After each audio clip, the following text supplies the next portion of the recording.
Gönüle gelen değerim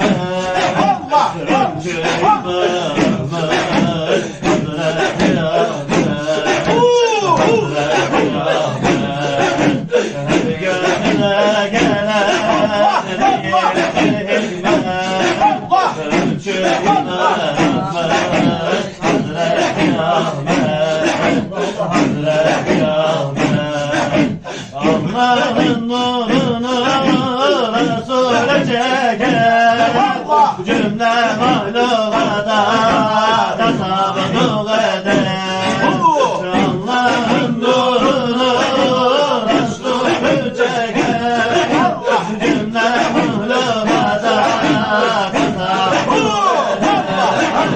Sanma bu yüzü çeker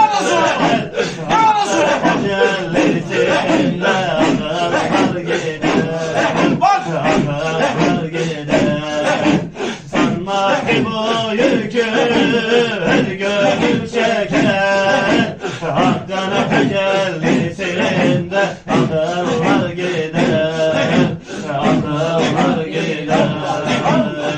Resulullah Resulullah hasret kaldım Resulullah ey Allah'ım sen kavuştur sen ulaştır Resulullah ey Allah'ım sen kavuştur sen ulaştır Resulullah Antaramıza selam varsam selamını